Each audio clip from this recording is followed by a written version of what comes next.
Good morning children. English class 11th में hornbill का lesson 5 the ailing planet you have taught I have taught you the lesson 5th the ailing planet. और आज 15 passage पढ़ेंगे। इसके पहले video lecture में हमने 14 पैसेज तक पढ़ा दिया था। तो आज देखें यहाँ पर, तो इस लेसन में लेखक जो बताना चाहता है कि वो हमारा जो एटमॉस्फेयर है, वातावरण है, जो पर्यावरण है, उसे हमें हेल्दी रखना है, उसे स्वस्थ रखना है ताकि हमारा जीवन भी स्वस्थ रह सके। तो देखें, द रिच गेट रिचर, धनी लोग धनी बनते जा रहे हैं, एट द पुअर बिगेट, और जो गरीब हैं वो गरीब होते जा रहे हैं।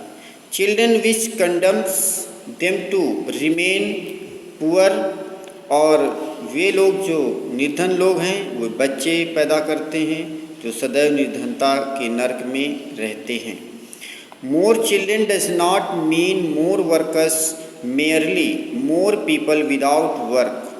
यहाँ देखो ये कहा गया कि अधिक बच्चों का अर्थ ये नहीं कि अधिक कार्यकर्ताओं से नहीं, केवल अधिक बेकार लोग, यहाँ पर ये बताया गया। It is not suggested that human beings be treated like cattle and compulsorily sterilized, but there is not alternative to voluntary family planning without introducing an element of coercion. The choice is really between control of population and perpetuation of poverty.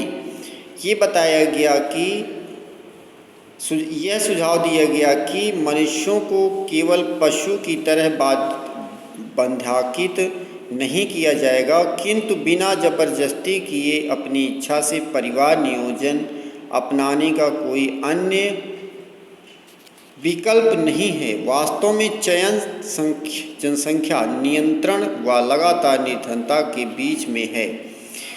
The population of India estimated to be 920 million today. आज की भारत की जनसंख्या का अनुमान 92 करोड़ लगाया जाता है। More than the entire populations of Africa and South America put together. यानी अफ्रीका तथा दक्षिण अमेरिका को मिलाकर कुल जनसंख्या से फिर भी अधिक है। No one familiar with the conditions in India would doubt that the hope of the people would die in their hungry hutments unless population control is given topmost priority।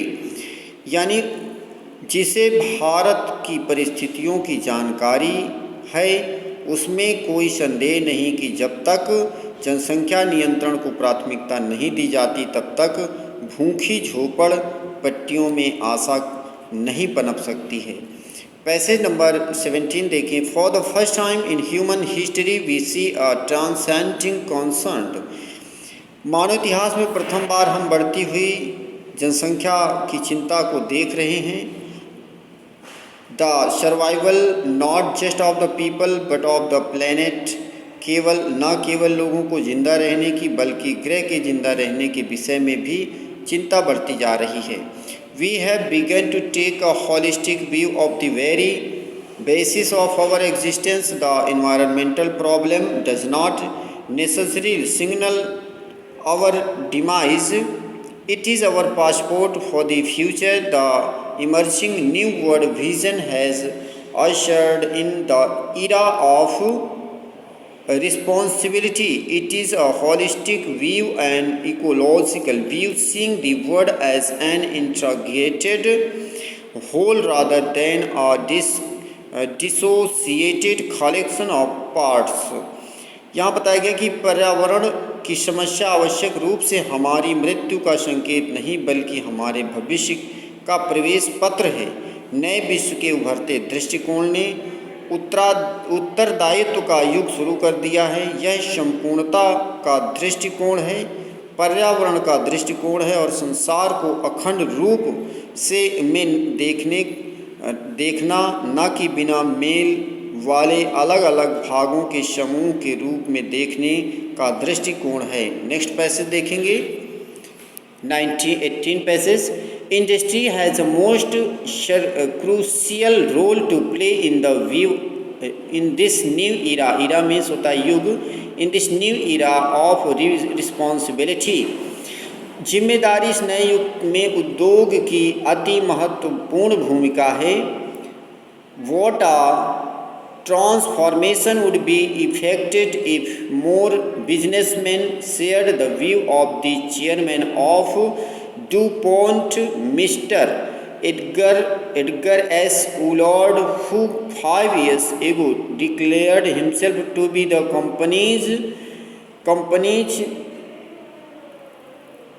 chief environmental officer. He said, "Our continued existence as a leading manufacturer requires that we excel in environmental performance."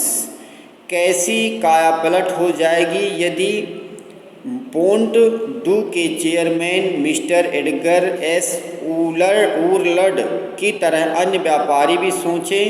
उसने 5 वर्ष पहले घोषणा की थी कि मैं company का मुख्य पर्यावरण अधिकारी हूं, और उसने ये भी कहा था कि मुख्य उत्पादनकर्ता के रूप में हमारा अस्तित्व बनाए रखने के लिए हमें पर्यावरण के प्रबंधन में उत्तम कार्य करना जरूरी है। यानी उन्होंने ये बात कही थी। पैसेज 19 देखें। Of all the statements made by Margaret Thatcher during the years of the prime ministership, none has posed so decisively into the current coin of English uses as her. With a full repairing lease, in the words of Mr. Lester Brown, we have not inherited this earth from our forefathers, we have borrowed it from our children. यानी ये बताया गया कि अपने प्रधानमंत्री के समय Margaret Thatcher ने जितने भी वक्तव्य दिए उनमें से कोई भी अंग्रेजी भाषा में इतना प्रचलित नहीं हुआ जितना कि उसके रोचक ये शब्द इस धरती पर किसी भी पीढ़ी को स्वामित्व का अधिकार है, और हम सब अपने जीवन काल के लिए इस पर काश्तकार हैं, व इसको पूर्णतः ठीक रखना इसका किराया है। मिस्टर लेस्टर ब्राउन के शब्दों में उन्होंने लिखा है, यह धरती हमने अपने पूर्वजों से उत्तराधिकार में प्राप्त नहीं की, हमने इसे अपने बच्चों से उधार लिया है। Borrowed it from our children, हमने अपने बच्चों से उधार लिया है। फोर फादर्स माने पूर्वज। And this lesson has been finished, and that is enough for you today, and I will teach you the next lesson and the next video lecture. Thank you. Have a nice day.